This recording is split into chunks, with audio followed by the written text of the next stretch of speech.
and no one's so weary.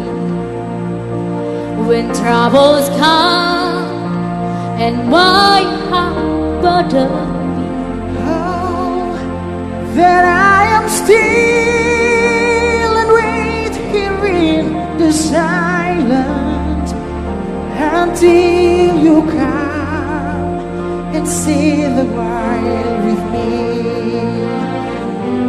You raise me up so I can stand on mountains.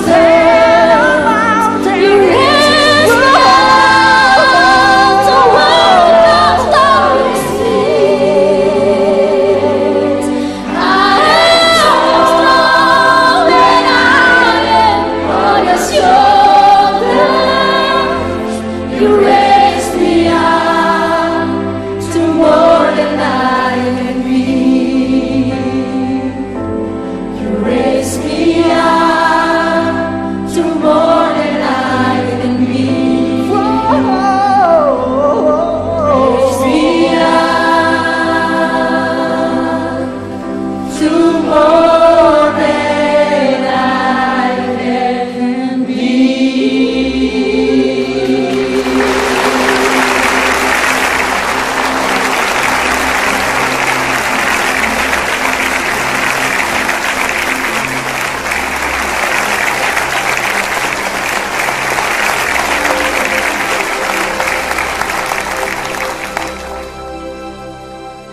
Perjalanan hidup seseorang merupakan rahasia Tuhan.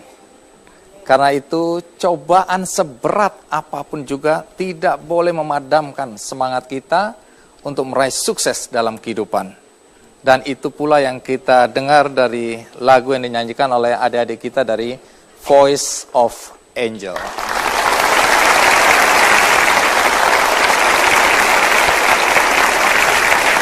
Semangat untuk tahan terhadap cobaan dan bangkit untuk meraih sukses, itulah yang menjadi inti topik kita kali ini. Dan tamu pertama kita, mari kita sambut Iketut Putra Suartana.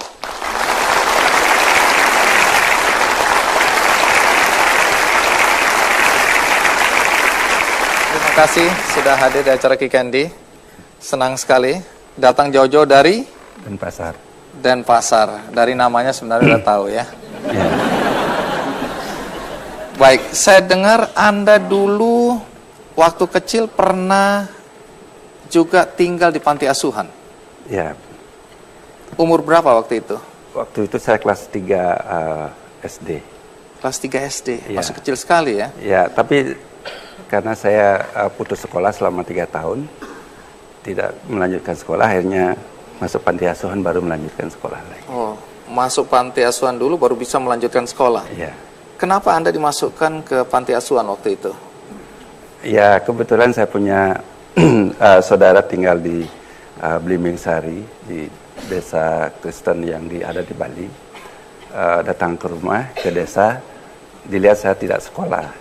Tidak sekolah karena Karena nakal atau? Enggak, saya bantu orang tua. Oh, soalnya saya lihat wajah Anda, saya membayangkan Anda pasti nakal waktu kecil. Bantu orang tua di sawah ini. Kenapa bantu orang tua? Ya, memang pada saat itu kan ada krisis, kita harus bantu orang tua untuk cari makanan sapi dan melihara itik di sana di kampung. Oh, jadi Anda dulu kecil menggembala sapi dan menggembala itik. Ya. Anak kecil membantu orang tua untuk membantu ekonomi keluarga. Ya, Orang betul. tua Anda pekerjaannya apa waktu itu? Petani. Petani. Sebenarnya bapak saya sebagai pendeta orang Hindu. Jadi pemangku istilahnya ya. Untuk mencari makan sehari-hari, untuk menghidupi keluarga, jadi petani. Ya, kebetulan orang tua saya itu dapat pinjam ladang sawah itu dari anak raja dulu itu yang punya banyak. Petani penggarap lah ya, Penggarap, bukan ya. petani pemilik gitu ya. Iya. Sebegitu miskinkah Anda waktu itu? Sehingga harus membantu orang tua? Ya, pada saat itu kebetulan ada krisis ya. Jadi orang cari beras sedikit pun agak susah. Makanan kita pada saat itu buah nangka, ya, itu ada dari bunga pisang itu kita Makanan sehari-hari? makan sehari-hari ya. Omong-omong, Anda berapa bersaudara? Saya 12 orang. 12. Tuh, adik-adik kita ketawa ya. Kalau petani hidupnya susah, saya bisa mengerti. Tapi kalau petani anaknya 12, waktu itu ngapain? Karena kan di kampung Nanti itu saya kan orang ini. Ya, nanti saya akan tanya lebih jauh. Tapi sebelum itu, mari kita ikuti dulu kisah tentang Pak Putra berikut ini.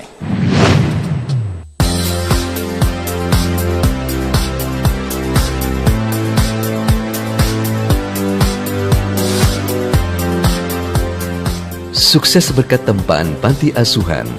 Itulah gambaran yang tepat dari sosok I Ketut Putra Suartana. Pengusaha sukses asal Bali ini merupakan pemilik berbagai hotel berbintang serta lembaga pendidikan dan pelatihan pariwisata. Terlahir sebagai bungsu dari 12 bersaudara, pria yang akrab dipanggil Pak Putre ini harus menghadapi kehidupan yang sulit saat usianya masih belia. Kondisi keluarga yang terbelenggu kemiskinan mengharuskan dirinya untuk tinggal di panti asuhan agar bisa melanjutkan sekolah. Di panti asuhan inilah, Putre mendapat berbagai pelajaran yang menjadi bekal masa depannya. Didikan yang keras dan syarat disiplin membuat Putre menjadi manusia yang tahan banting. Itu sebabnya selepas SMA Putre tidak malu bekerja sebagai pembersih kolam renang, bellboy, bahkan menjadi sopir bemo.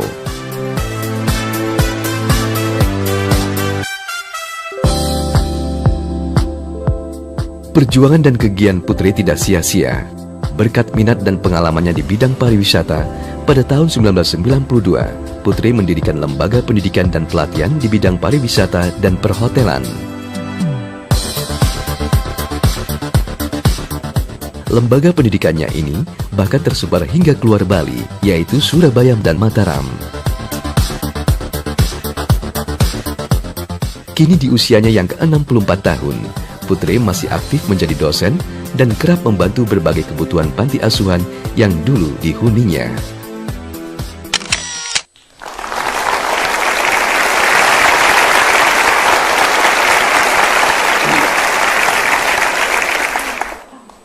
Orang tua Anda petani, punya 12 anak. Dan pada saat itu sebagai petani penggarap mengalami krisis. Kalau boleh tahu, krisis apa yang terjadi waktu itu? Ini tahun berapa? Pada tahun 1963, pas Gunung Agung meletus pada waktu itu. Jadi kebetulan kampung saya itu berdekatan dengan Gunung Agung itu. Sehingga petaninya itu tidak bisa bertani karena debu banyak. Oh, debu vulkanik itu Ya, merusak persawahan di sana. Jadi atap rumah tebal dengan ini debu. Jadi berapa lama orang tua Anda tidak bisa menggarap lahan pertanian itu? Itu hampir 2 tahun tidak bisa ini. Oh, itu sebabnya Anda terpaksa membantu orang tua dengan menggembala sapi dan itik tadi. Ya. Iya. Jadi gara-gara itu Anda tidak bersekolah? Iya, tidak sekolah. Ya. 3 tahun lamanya Anda tidak bersekolah? Tidak sekolah, sudah itu kebetulan saudara saya datang ke desa, akhirnya saya diajak ke panti asuhan. Karena melihat daripada Anda tidak sekolah, Iya. maka diajak masuk panti asuhan. Iya. Boleh tahu bagaimana hari-hari pertama Anda di panti asuhan? Ya, memang biasanya kan saya dengan orang tua dekat sekali. Ya, 1 minggu, 2 minggu, sampai 1 bulan itu memang terus nangis di panti asuhan. Apalagi masih kelas 3. Kelas 3 umur berapa waktu itu ya? Umur saya waktu itu sudah 12 tahun. Selain rindu pada orang tua, apa yang Anda kerjakan di panti asuhan waktu itu? Dalam usia yang masih muda Ya, atau masih kecil? tapi kebetulan ini kan ada banyak teman-teman juga sependeritaan. Mereka tinggal bersama-sama. Teman-teman sependeritaan? Ya, Berarti Anda menderita waktu itu? ya. Ya, karena di panti asuhan kan makannya nasi gaplek aja. Jarang untuk beras itu jarang waktu itu. Paling dapat gandum dari bantuan dari World Vision itu ya. Memang situasinya tidak mudah ya waktu itu ya. Lalu mengapa Anda bisa bertahan waktu itu? Anda berapa lama di panti asuhan? Saya sampai tamat SMA. Tamat SMA? Ya. Nah, selama itu mengapa Anda bisa bertahan, sementara orang lain banyak yang tidak bisa bertahan? Iya, karena memang jarak kampung saya dengan panti asuhan ini kan cukup jauh. Oh, jadi sebenarnya nggak tahan tapi nggak berani pulang? Iya, pulangnya agak jalan kaki terlalu jauh. Baik. Menarik. Nanti saya akan tanyakan lebih lanjut karena dalam banyak kesempatan Anda mengatakan kehidupan di panti asuhan dulu yang penuh disiplin dan berat itu membangun atau membentuk karakter Anda sehingga Anda sekarang sukses sebagai pengusaha pariwisata, perhotelan dan pendidikan. Saya akan tanya bagaimana ceritanya sampai anak panti asuhan yang dulu menderita itu bisa sukses seperti sekarang. Tapi kita rehat sejenak, ikuti terus Ki Candy.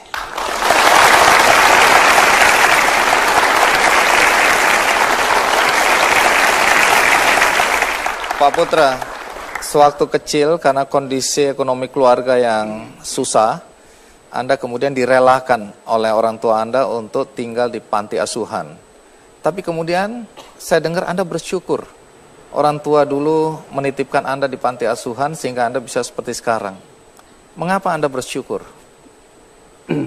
Ya, tentu saya bersyukur karena memang kalau saya tinggal di rumah, di kampung, saya sudah minta main sabungan ayam.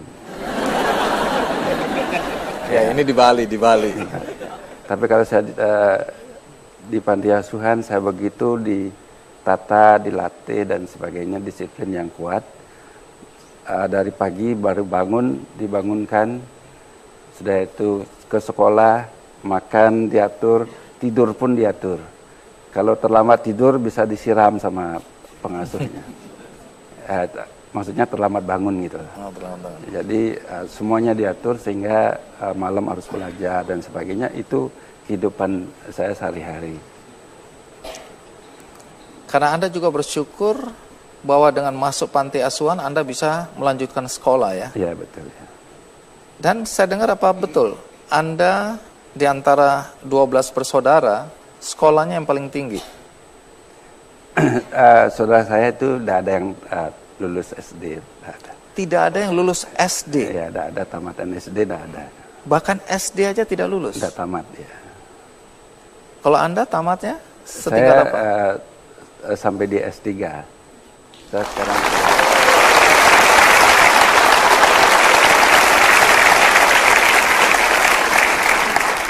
Dalam perjalanan hidup Anda, saya dengar Anda pernah jadi guru juga ya? Iya.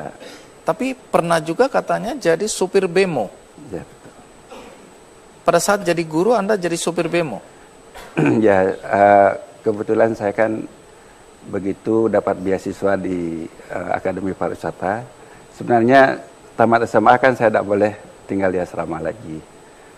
Sudah itu saya ikut tes beasiswa, ditanya sama pengasuh saya, pimpinan saya, kamu mau jadi apa? Saya mau jadi pendeta saja. Tapi ternyata saya lulus adalah di pariwisata, di Akademi Pariwisata. Lulus tes dari beasiswa itu. 1 tahun saya sekolah sambil saya bekerja di hotel. Ya, saya berawal dari membersihkan kolam renang. Tapi Anda mengajar, saya tertarik karena saya dengar Anda mengajar sambil mencari nafkah lainnya dengan nyupir bemo, betul itu? Ya, betul. Karena kalau di hotel gaji saya kan 2 juta waktu itu. Tapi besar saya, atau kecil waktu itu? Ya cukup besar lah. Oh, cukup besar. Tapi begitu saya coba melamar pegawai negeri, diterima di Balai Latihan Pariwisata, jadi PLP, jadi Balai Pendidikan dan Latihan Pariwisata, yang sekarang itu menjadi Sekolah Tinggi Pariwisata. Waktu itu saya, karena kan jauh tempatnya, jadi Nusa Dua dan Denpasar. Jadi saya ini cari kredit, saya bilang sama istri saya, jadi cari kredit untuk ini, cicil mobil ya. Mobil yang dicicil apa? Bemo ya. Jadi Anda ceritanya ini mobil dinas berangkat kerja pakai bemo pakai bemo ya. sambil narik. Ya teman-teman dari kan ada tinggal Denpasar, kita bawa waktu kerja ke Nusa Dua. Ya, tapi Berapa lama itu? karena saya kan juga dosen di sekolah pariwisata di Denpasar, akhirnya saya jadi sopir itu pakai topi biar gak kelihatan muka saya. Itu yang saya ingin tanyakan. Bagaimana kalau yang naik mahasiswanya atau siswanya? Iya, mereka nggak tahu saya. Jadi kan di belakang mereka. Oh, jadi Anda pakai topi, Ya. pakai kacamata hitam walaupun malam.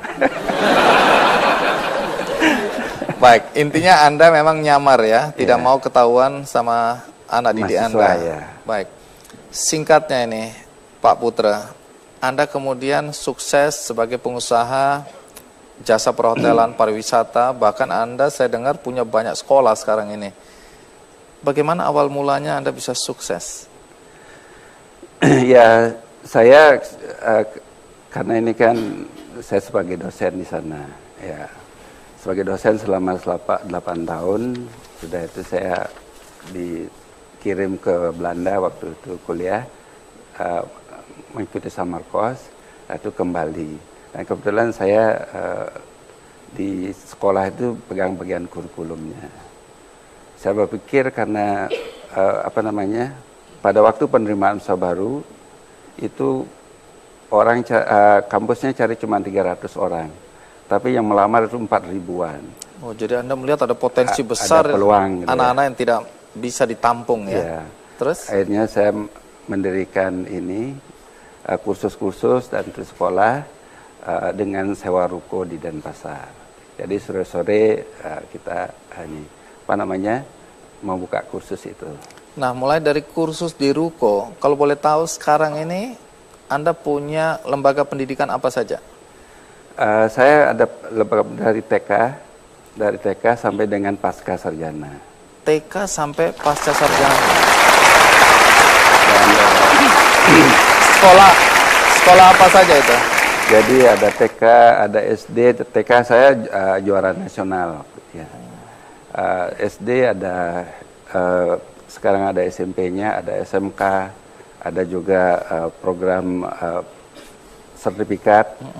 Juga saya sekolah tinggi pariwisata ada juga, sekolah tinggi ilmu ekonomi, dan juga ada STIKES sekarang ini, dan ada juga program internasional. Saya kerjasama dengan Standard University di Belanda. Luar biasa ya, dari anak yang nyaris tidak mampu melanjutkan sekolah, Ya. ternyata Anda sekarang punya banyak sekali lembaga pendidikan ya, bahkan perguruan tinggi. Ya, itu tidak di Denpasar saja, tapi saya ada di hampir semua kabupaten di Bali. Baik. Dalam perjalanan kemudian Anda masuk di industri pariwisata dan punya biro perjalanan serta hotel. Hotel Anda ada berapa sekarang? Ada 6. Ya. Ada di Lombok, dan ada di Bali, dan di Jogja ada Waterboom, Waterpark. Ya. Ini satu perjalanan seorang anak dari panti asuhan yang sukses. Nah, banyak sekali anak-anak di panti asuhan sekarang ini, atau bahkan yang sudah keluar, tapi masih merasa mereka itu tanda kutip ya, dibuang oleh keluarganya. Kemudian tidak mendapatkan kasih sayang. Anda saya yakin mengalami perasaan-perasaan seperti itu dulu. Nah, bagaimana Anda sendiri mengatasi perasaan merasa dibuang, tidak dicintai, tidak dibutuhkan? Bagaimana Anda melawan perasaan itu? Ya, memang saya berpikir kan memang ada pandangan masyarakat anak di panti asuhan itu kan sangat rendah ya. Jadi bahkan saya pernah mengalami cari pacar itu tidak disetujui sama orang tuanya. Gara-gara anak panti asuhan? Anak panti asuhan. Ngapain kamu pacaran dengan anak panti asuhan? Mau makan apa nantinya? Akhirnya dari sana saya berpikir bahwa saya harus bekerja keras ya. Bagaimana mengatasi supaya bisa berhasil. Jadi anggapan orang biar jangan anak panti asuhan itu mereka itu sangat rendah sekali, tidak akan mampu untuk hidup dalam yang baik gitu. Dan tidak punya masa depan itu tidak benar ya, karena Anda sudah membuktikan sekarang ini. Sehingga saya buat satu buku riwayat saya itu. Jadi ini saya bagikan ke anak-anak panti asuhan. Berawal dari panti asuhan judulnya. Nah, Pak Putra, kalau ada anak-anak panti asuhan yang saat ini sedang menyaksikan acara ini, apa nasihat yang Anda ingin sampaikan untuk membangkitkan semangat mereka bahwa hidup di panti asuhan itu bukan berarti masa depannya tidak ada, tapi sebaliknya? Ya, saya harapkan bagi saudara yang masih di panti asuhan jangan merasa pesimis ya. Jadi harus optimis dengan hidup ini. Jadi yang paling penting di sana adalah bagaimana kita harus takut pada Tuhan. Yang kedua, harus disiplin dengan waktu dan juga disiplin terhadap pekerjaan-pekerjaan kita. Baik. Supaya semangat Pak Putra ini bisa semakin menyebar, maka ada 100 penonton yang akan mendapatkan buku ini yang tangannya sudah di-stempel. Angkat tangan. Iya, semua mendapatkan buku dari Pak Putra berjudul Berawal dari Panti Asuhan. Dia coba bunuh. Sebagian dari Anda pasti tidak percaya bahwa di balik pengusaha sukses dengan kacang disco yang terkenal di Bali itu ternyata seorang anak miskin, sakit-sakitan, dan mengalami tragedi karena ibunya bunuh diri. Mari kita sambut Niwayan Trisnawati. Terima kasih, Bu Trisna. Juga datang dari Bali jauh-jauh, silakan duduk. Apa kabarnya? Baik. Baik ya. Kok nggak ada suaranya? Jadi ternyata Anda inilah ya pemilik kacang disco yang terkenal itu ya. Saya lebih kenal kacangnya daripada pengusaha. Nah, walaupun nanyanya bercanda, tapi saya melihat ada tragedi yang luar biasa ya dalam kehidupan Anda. Mulai dari kecil sampai bahkan ketika Anda sudah dewasa. Dimulai dengan kisah ibu Anda yang bunuh diri. Tapi sebelum saya tanya, ada baiknya kita ikuti dulu kisah tentang Ibu Trisna berikut ini.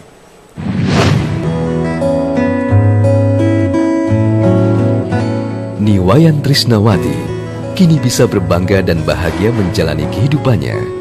Kesuksesan usaha kacang disco yang menjadi ciri khas oleh-oleh dari Bali telah mengangkat derajat ekonomi dan keluarganya. Tentu saja, kesuksesan ini merupakan buah dari perjuangan Niwayan Trisnawati yang tak kenal lelah.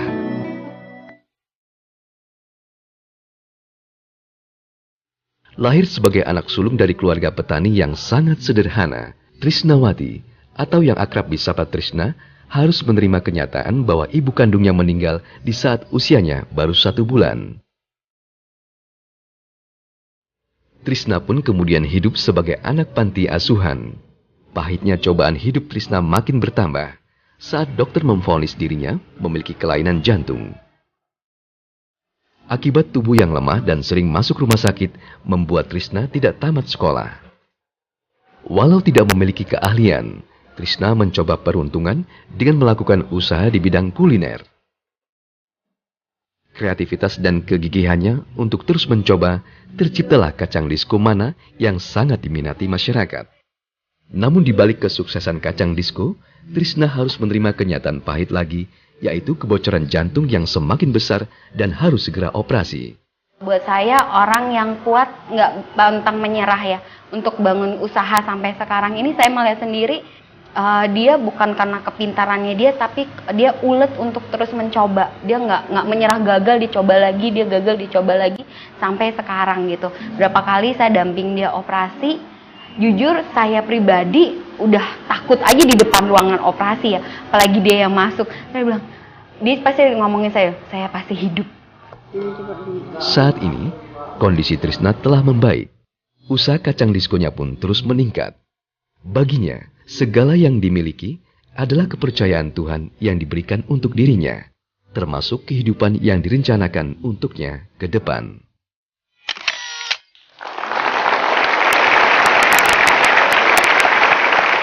Ibu Anda meninggal bunuh diri ketika Anda berusia 1 bulan. Iya. Jadi masih kecil sekali itu ya. Iya. Boleh cerita mengapa persisnya ibu Anda sampai bunuh diri? Zaman dulu karena orang tua saya itu dijodohkan. Kalau saya menurut ceritanya, dijodohkan, dia tidak suka sama ayah saya. Lalu dia tidak berani juga menolak sama orang tuanya. Lalu dia terima saja, tapi dia saat hamil 1 sangat menderita dia karena tidak suka dengan ayah saya. Terus dia putuskan, setelah saya lahir dia tunggu 1 bulan, dia coba bunuh diri sudah 3 kali. Yang kedua ada tolong, yang ada pertama ada tolong, kedua ada tolong, yang ketiga tidak tertolong. Dalam usia 1 bulan itu kan usia yang masih menyusui. Lalu siapa yang menyusui? Ada nenek saya yang merawat saya. Merawat? Iya, nenek saya, dan saya tidak terawat itu mungkin. Terus jantung saya kena, kalau menurut penelitian, kena virus dia. Dengan kondisi yang tidak terawat seperti itulah, kemudian secara fisik Anda mengalami kelainan jantung.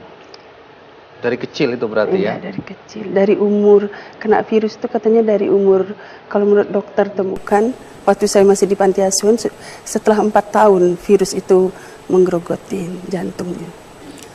Ayah Anda pekerjaannya apa? Petani. Siapa yang membawa Anda ke panti asuhan? Om saya yang bawa. Usia berapa waktu itu? 7 tahun. 7 tahun. Nah, saya juga ingin tahu bagaimana kehidupan Anda pada awal-awalnya di panti asuhan. Begitu susah hati saya, sedih, minder saya. Kenapa nasib saya begini? Saya masuk di panti asuhan itu tidak bisa seperti mereka bergembira, bisa lari-lari karena jantung saya sesak gitu, sakit, nyeri. Saya tidak bisa seperti riang mereka bersekolah, bagaimana bebasnya, enaknya. Saya selalu bersedih hati. Apakah Anda punya tugas khusus atau Anda dibebaskan karena kondisi jantung Anda yang tidak memungkinkan? Setelah pimpin panti asuhan mengetahui saya ada kelainan jantung, saya tidak dikasih tugas yang berat-berat seperti ngepel, ngangkat-ngangkat, hanya lap-lap meja sama cuci piring. Tapi yang menyedihkan sekali, semua teman saya itu benci dengan saya karena dia cemburu. Pimpinan panti asuhan itu memprioritaskan saya. Singkat ya, tamat SD Anda memutuskan keluar dari panti asuhan. Kemudian kembali ke rumah, tapi kelihatannya ibu tiri Anda dan ayah Anda kurang berkenan, sehingga Anda mendapat perlakuan yang kurang baik. Umur 16 tahun Anda lari ke Sulawesi. Kemudian di sana bekerja sebagai buruh tanam. Buruh tani juga. Iya. Tapi kemudian 1 tahun Anda nggak tahan lagi, Anda pulang ke Bali Iya. dan menikah pada usia yang relatif masih muda, 17 tahun. Tujuannya saya menikah itu supaya lepas dari penderitaan saya gitu. Tunggu dulu, mengapa Anda membayangkan pernikahan itu membuat Anda terlepas dari penderitaan? Kenapa? Karena saya tidak bisa bekerja seperti yang saya seperti orang-orang yang bisa lakukan. Sehingga Anda berharap kalau menikah suamilah yang akan mencari nafkah, Iya. dan Anda bisa istirahat sejenak. Iya. Ternyata Tidak.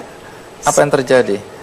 Suami itu tidak bisa, saya harus membantu, tidak bisa memenuhi semuanya karena sama-sama kerja rendahan gitu. Tragedi dalam kehidupan Ibu Trisnawati belum berakhir, karena ketika usianya bertambah,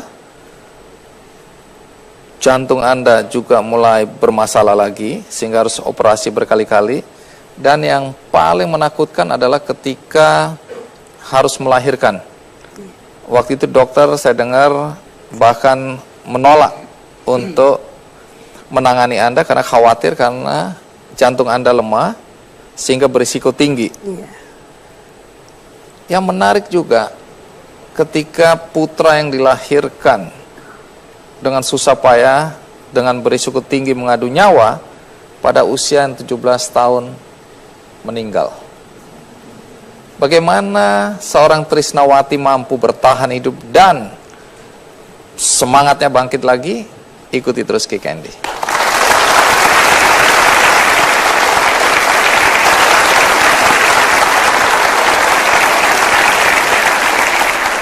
Baik, Ibu Trisna, menikah dalam usia yang sangat muda, 17 tahun, dengan harapan Anda terbebas dari penderitaan, harus mencari nafkah, kurang perlindungan, kurang kasih sayang, tapi kemudian Anda tidak mendapatkannya.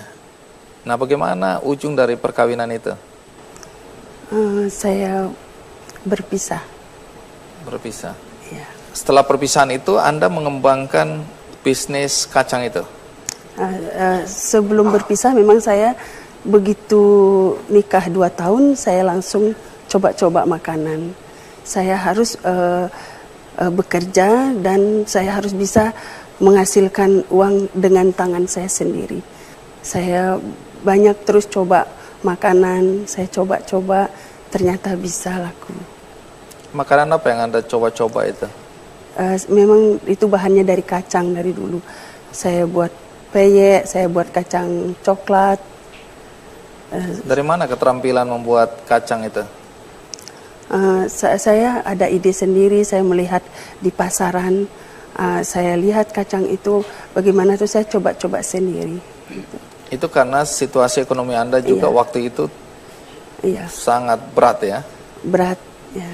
Meskipun dokter sudah katakan jantung tidak boleh bekerja, tapi saya tidak mau menyerah karena saya harus punya usaha dari tangan sendiri. Itu aja yang jadi pemikiran saya.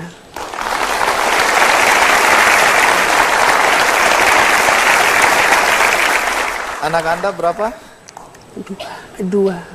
Jadi 2 kali Anda bertarung nyawa dengan kondisi jantung yang lemah untuk melahirkan anak ya.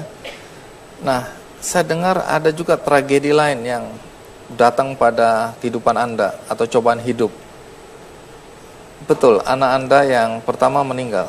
Yang kedua meninggal. Oh, yang kedua? Iya. Kenapa? Dia kecelakaan di jalan raya. Pada usia? 17. Padahal waktu Anda melahirkan, yang saya dengar, Anda berusaha bertahan hidup karena Anda tidak mau anak yang Anda lahirkan akan mengalami hal seperti Anda, kehilangan kasih sayang seorang ibu. Betul itu? Betul. Apa yang terpikirkan waktu Anda melahirkan anak? Setelah saya melahirkan anak, sedangkan kondisi saya begitu lemahnya, anak saya masih 2 tahun, saya berdoa, Tuhan, saya kepingin hidup, jangan sampai saya meninggal, karena kondisi saya begitu lemah jantungnya. Kalau saya meninggal, anak saya pasti akan masuk panti asuhan. Terus saya berdoa, saya di Alkitab ada kata-kata, apa yang kamu minta, anggap kamu sudah terima. Itu yang terus saya jadi iman saya. Apa yang saya minta, saya anggap saya sudah terima. Bahwa saya akan hidup, saya bisa hidup, menghadapinya ini semua. Dan saya katakan, Tuhan kasih saya umur panjang. Ternyata Tuhan kasih saya umur panjang. Dari kacang disco ini saya bisa sampai tahun 2004, saya operasi ke Singapura. Karena kacang disco saya begitu laris, sampai ton-tonan lakunya. Makanya saya operasi.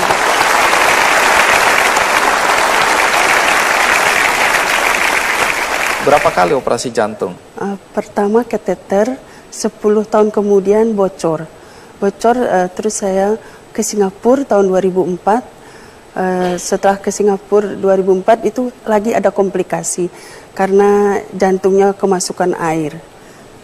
Lagi saya harus berangkat, sudah itu lagi ada pembuntuan, lagi saya harus berhadapan dengan ruang operasi. Waktu kecil ibu Anda meninggal karena bunuh diri, masuk panti asuhan, kemudian kena jantung atau kena penyakit jantung bocor. kemudian Anda menikah dalam usia dini, tidak bahagia, bercerai, kemudian jantung bocor lagi, belum cukup tampaknya Tuhan memberikan cobaan. Karena kemudian Anda ditengarai punya tumor. Di kandungan dicurigai itu ada sesuatu yang ditakutkan oleh dokter, kanker. Lalu apa yang dilakukan oleh dokter? Nah, tahun 2008 saya kembali lagi ke Singapura, lagi-lagi saya diambil perut saya itu. Kandungan Anda diangkat? Iya. Terus saya berdoa juga di situ, saya lalu imani kata Alkitab, apa yang kamu minta, kamu percaya, kamu akan terima. Saya katakan, Tuhan, jangan apa yang divonis dokter, katanya saya kanker, nanti hasilnya itu jangan sampai kanker. Tuhan kabulkan, setelah dokter ambil, tidak kanker. Tapi ada lagi tumor di payudara katanya. Ada juga. Apa yang terjadi? Demikian juga dokter katakan ini harus diangkat. Kalau tidak diangkat, nanti yang ditakutkan kanker. Lagi saya masuk ruang operasi, saya berdoa lagi itu, saya imani lagi kata-kata Alkitab itu. Tuhan kabulkan, tidak kanker.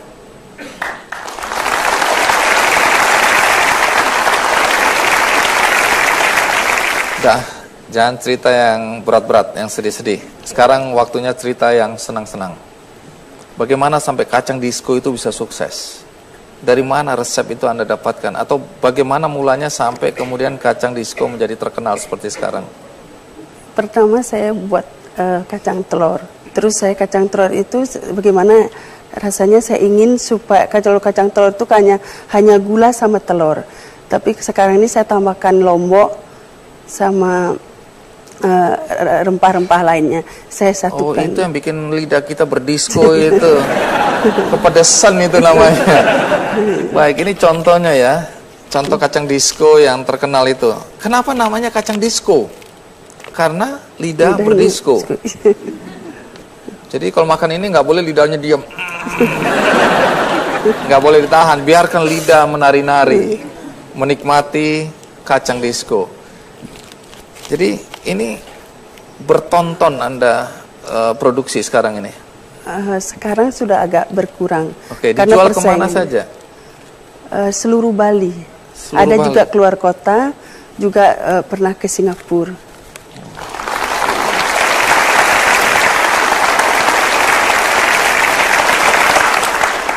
Anda dulu hidup dalam kemiskinan, kemudian hidup di panti asuhan, dan sekarang sukses sebagai pengusaha kacang disco yang terkenal di Bali ini. Bolehkah Anda berbagi dengan adik-adik Anda, anak-anak Anda yang sekarang masih di panti asuhan, atau anak-anak yang beruntung sebenarnya punya ayah dan ibu masih lengkap, tinggal di rumah, tapi semangat juangnya kurang. Bisakah Anda sampaikan sesuatu untuk membangkitkan semangat mereka? Jangan bersedih hati dan jangan minder dan bersemangat menghadapi kehidupan ini, dan terutama bergembira supaya bisa menghadapi semua. Bergembira. Baik, supaya penonton juga bergembira, maka semua penonton akan dapat kacang disco. Kacang disco dari Ibu Tresna. Setelah ini kita akan mendengarkan kisah tentang sebuah panti asuhan yang sudah berusia 100 tahun. Didirikan tahun 1914, dulunya juga menolong perempuan-perempuan yang dijual untuk dijadikan pekerja seks komersial di zaman Belanda dan zaman Jepang. Lalu apa yang dilakukan oleh panti asuhan ini sekarang? Ikuti terus Kick Andy. Tentu Anda sudah penasaran ingin tahu kisah tentang sebuah panti asuhan yang didirikan 100 tahun yang lalu, bermula dari seorang ibu yang menemukan anak di bawah pohon di depan rumahnya, yang kemudian menampung dan mendirikan sebuah panti asuhan. Bahkan pada zaman Belanda dan zaman Jepang, panti asuhan ini menolong perempuan-perempuan yang dijual untuk dijadikan pekerja seks komersial. Bagaimana kisahnya? Mari kita sambut Ibu Francisca Dharma Brata. Bu Siska sudah mau datang di acara kita yang dulu. Silakan duduk. Saya mencatat tahun 1914, seorang perempuan keturunan Tionghoa bernama Li Chian Chun mendirikan perkoempoelan Ati Soeci. Betul. Kalau dicepatkan perkumpulan hati suci. Ya, ini ejaan lama waktu itu memang ya. Nah, ini kemudian menjadi cikal bakal dari Yayasan Hati Suci sekarang. Betul. Boleh cerita sedikit, siapa Ibu Li Chian Chun ini? Jadi Ibu Li Chian Chun ini istri dari seorang kapiten warga Tionghoa pada waktu itu. Pada waktu itu tahun 1914, usianya itu baru 25 tahun sebenarnya. Tapi dia sudah terpanggil oleh masalah kemanusiaan. Di mana pada waktu itu banyak sekali perempuan-perempuan dari Cina, dari Tiongkok itu didatangkan sebagai pelacur Ke Indonesia. ke Indonesia. Jadi kalau yang cantik dijadikan pelacur, kalau yang rupanya kurang cantik tuh dijual sebagai budak.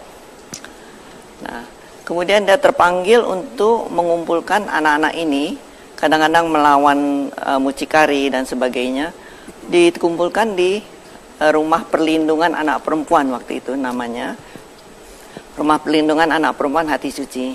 Kemudian dengan adanya perang dan sebagainya, banyak anak-anak yang kehilangan orang tua. Juga ada bayi-bayi yang ditaruh di depan pintu, ditinggalkan begitu saja. Akhirnya Rumah Perlindungan Anak ini berubah menjadi panti asuhan. Yang itu sampai sekarang.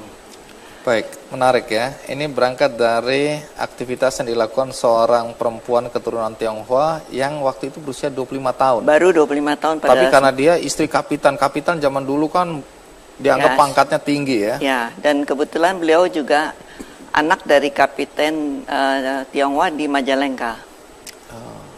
Nah, ini peristiwa yang Anda ceritakan terjadi di mana ini? Ini di Jakarta, Pak. Oke. Batavia lah ya. Batavia. Jadi pada tahun 1934, Ya. pemerintah Belanda itu memberikan bintang kehormatan pada Ibu Li ini karena jasa-jasanya di bidang kemanusiaan. Dan juga pada tahun 37, beliau itu sudah mewakili delegasi perempuan Hindia Belanda untuk berbicara di depan Liga Bangsa-Bangsa yang mungkin sekarang PBB mengenai hak perlindungan anak. Di mana di Indonesia hak perlindungan anak itu baru disahkan pada tahun 2002. Saya tidak bisa membayangkan betapa zaman dulu saja Ibu Li ini sudah luar biasa ya. Betul. Aktivitasnya. Baik, menarik karena sampai sekarang peninggalan Ibu Li ini masih ada dan dilanjutkan oleh generasi berikutnya termasuk Anda saat ini ya. Ya. Baik, seperti apa yayasan itu sekarang? Mari kita ikuti aktivitasnya berikut ini. Aku sangat bersyukur banget karena aku bisa sekolah. Di sini saya bisa mendapatkan prestasi yang lebih baik. Nggak semua orang tuh yang di luar sana tuh bisa dapetin pendidikan yang layak kayak aku di sini. Jarang ada orang yang bisa mendapatkan pendidikan gratis kayak di sini. Cita-cita aku pengen jadi psikolog anak.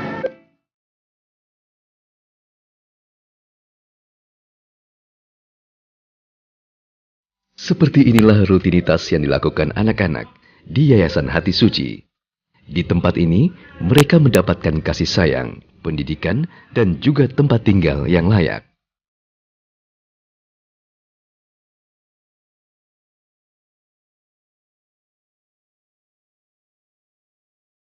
Yayasan yang terletak di Jalan Hati Suci, Jakarta Pusat ini mempunyai semangat yang kuat untuk membantu anak-anak yang membutuhkan dalam meraih masa depan yang lebih baik.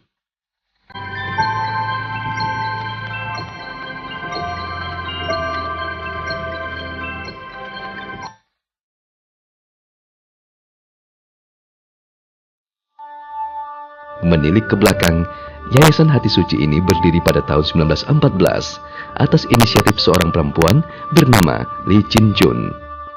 Keprihatinannya terhadap perempuan yang dijual dan dijadikan PSK serta anak-anak terlantar mendorong dirinya mendirikan lembaga sosial bernama Perkumpulan Hati Suci. Seiring dengan program pengasuhan dan perkembangan di Hati Suci, pada tahun 1952, didirikan Taman Kanak-kanak dan Sekolah Dasar Hati Suci. Kemudian, pengelolaan panti asuhan dan sekolah dialihkan ke Yayasan Hati Suci. Pada tahun 1989, berdirilah SMP Hati Suci, dan tahun 2005 SMA Hati Suci. Berdirinya lembaga pendidikan mulai TK hingga SMA merupakan realisasi pemenuhan kebutuhan pendidikan formal yang tak lain adalah cita-cita dari Yayasan Hati Suci. Kini, di usianya yang ke-100 tahun, Yayasan Hati Suci masih terus menyelenggarakan dan mengelola program-program pendidikan tersebut. Dengan jumlah keseluruhan siswa sekitar 300 anak yang berasal dari Panti Asuhan Hati Suci, Panti Asuhan Dorcas, dan anak-anak dari kalangan menengah ke bawah, Yayasan Hati Suci tidak berhenti mengupayakan beasiswa khusus bagi mereka yang berprestasi.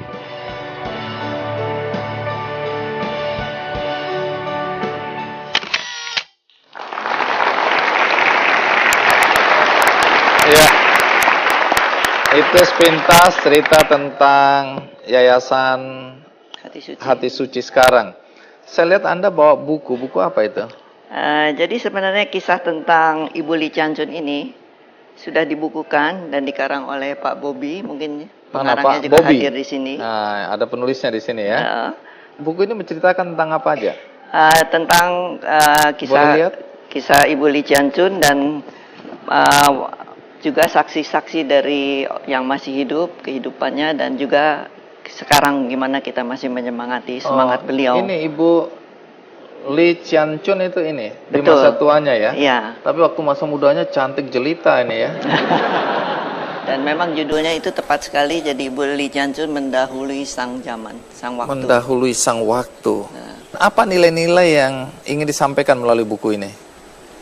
Jadi memang melalui buku ini kita melihat bahwa beliau ini sangat mencintai anak-anak dan juga manusia-manusia yang terlantar, terutama anak-anak ya.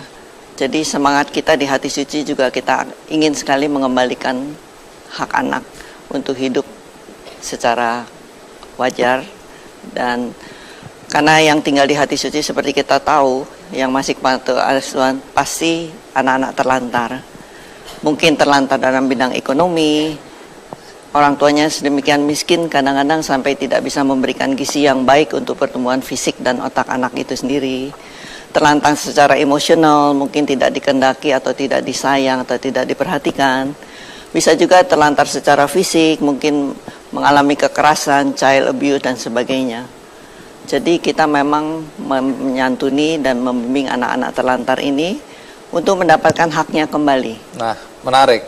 Karena Yayasan Hati Suci, saya dengar juga memperjuangkan ada 10 hak anak. Betul. Nah, apakah 10 hak anak yang diperjuangkan oleh Yayasan Hati Suci? Saya akan segera kembali. Nanti punya anak 2, 3, bercerai. Anaknya dibawa lagi ke Hati Suci. Entar anaknya si ini, cucunya si ini. Oh, dulu kakekmu itu di sini.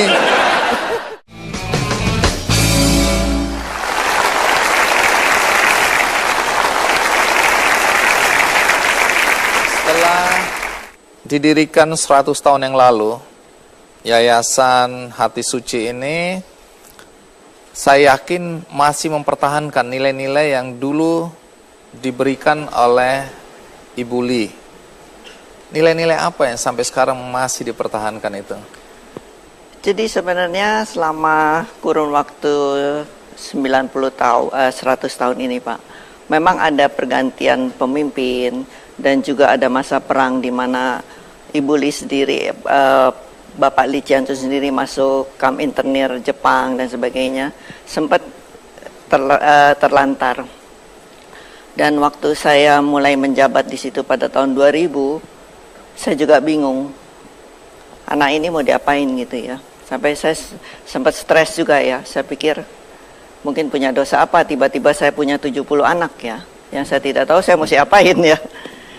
Jadi saya mulai berpikir apa yang mesti saya lakukan. Saya sendiri nggak tahu, tapi saya pikir gini, saya sendiri punya anak yang normal. Jadi apa yang anak saya dapat, mereka pun berhak untuk dapat. Jadi saya ingin mengembalikan hak ke-10 hak anak ini pada anak-anak yang di panti asuhan saya. Ya, hak untuk mendapat persamaan. Kesamaan Hak atas kesamaan. Betul. Kemudian hak apa lagi? Hak untuk memiliki nama. Hak, oh tadi itu ya. Ya. Terus hak juga untuk memiliki kewarganegaraan. Dia jadi hak untuk mendapatkan akte kelahiran dan sebagainya.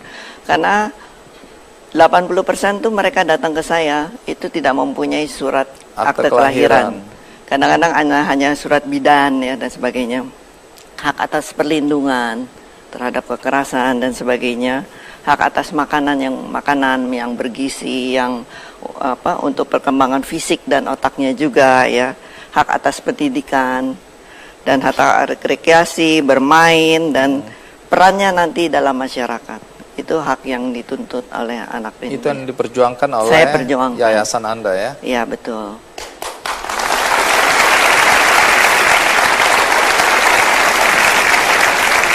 Belakangan Yayasan Hati Suci ini fokus pada pendidikan juga. Betul. Dengar-dengar punya sekolah sendiri sekarang. Jadi mulainya begini, Pak, Bang Andi.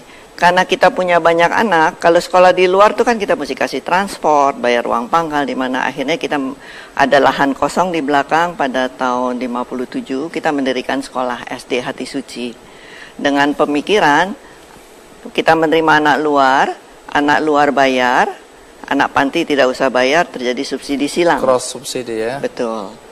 Tapi kemudian dengan bertambahnya zaman, juga sekolah ini menampung 2 panti asuhan muridnya, panti asuhan Hati Suci sendiri dan panti asuhan Dorcas di Jalan Wahid Hasim. Dan juga yang sekolah di situ kebanyakan golongan menengah ke bawah, tukang ojek, anak pemulung dan sebagainya. Akhirnya subsidi itu terbalik. Tidak terjadi ya? Tidak terjadi. Malah gitu. sebaliknya? Malah sebaliknya. Karena kalau misalnya anak tukang ojek, sekolah kita sudah tidak bayar. Kadang-kadang misalnya seragam nggak punya, kita belikan seragam. Buku nggak punya, kita sediakan buku gitu. Kadang-kadang pun masih tidak masuk sekolah gitu. Nah lalu dananya dari mana? Ya sebenarnya peduli masyarakat terhadap pekerjaan sosial ini saya rasakan tuh besar sekali. Asal kita bisa transparan dan jujur. Karena selama ini tuh kita boleh dibilang donasi itu mengalir ya. Asal. Jadi kalau misalnya saya memerlukan beasiswa untuk anak yang mau kuliah atau siapa, itu nggak terlalu susah kita untuk memintanya.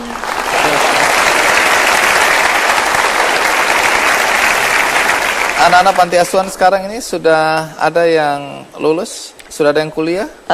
Jadi begini Bang Andi ya, saya pikir kalau mereka tuh dulu peraturannya tuh mereka masuk umur 4 tahun, SMA tuh harus keluar.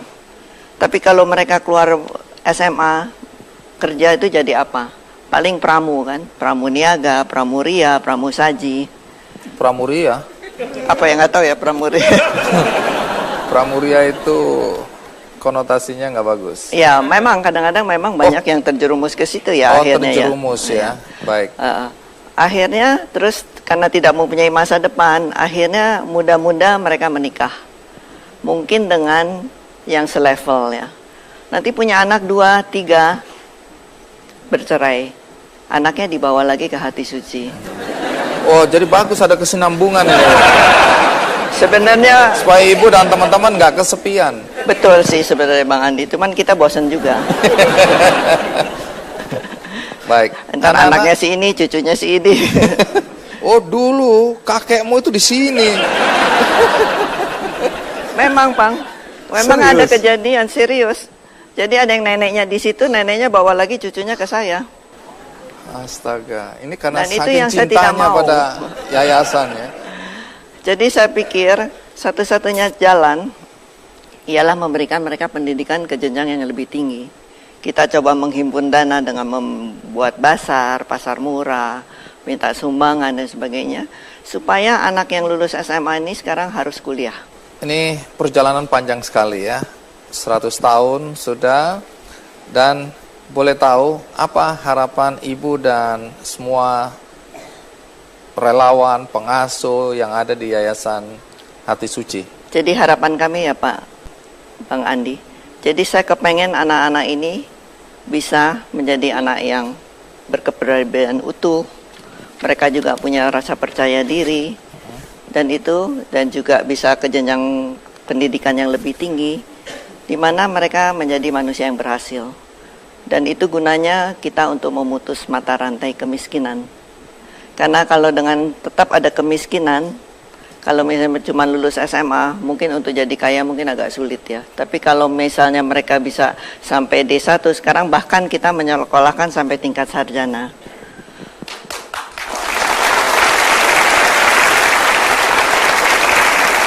Jadi mungkin persaingan untuk mendapatkan pekerjaan itu lebih mudah.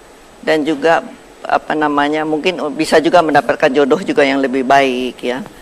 Dan saya rasa dengan tidak adanya kemiskinan, otomatis keterlantaran itu juga hilang.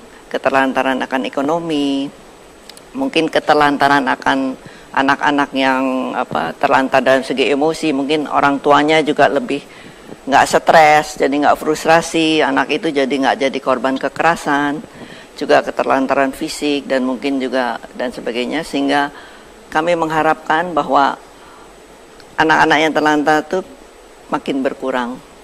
Dan yang paling penting untuk pengurangan itu ialah keberhasilan dalam ekonominya.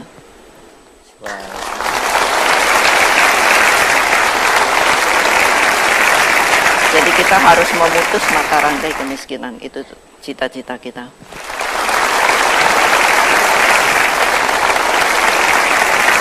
Baik, di akhir acara saya akan bagikan satu buku yang juga akan menginspirasi Anda jika Anda membacanya, yaitu judulnya Nikmatnya Syukur. Dan ini akan saya berikan satu-satu untuk Anda semua.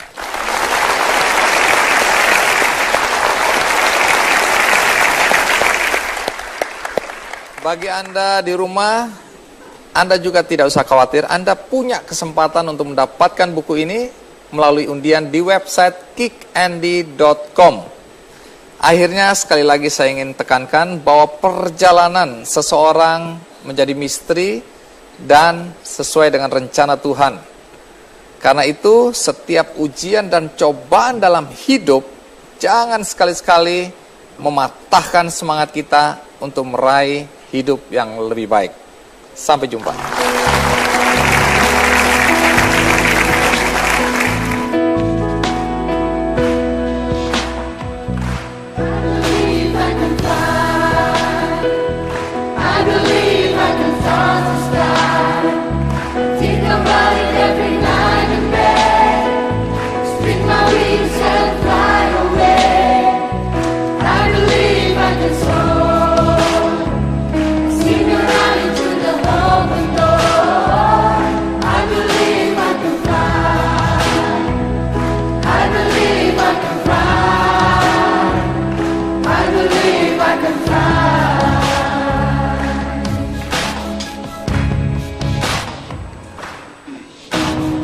Used to think that I could not go on,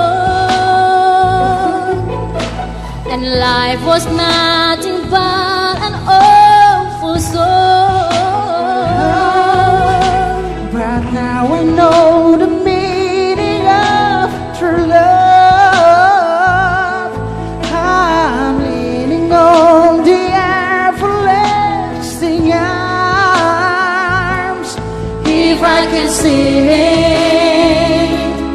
then I can do it. Oh, If I just believe it, then I can do it. oh, I believe I can fly.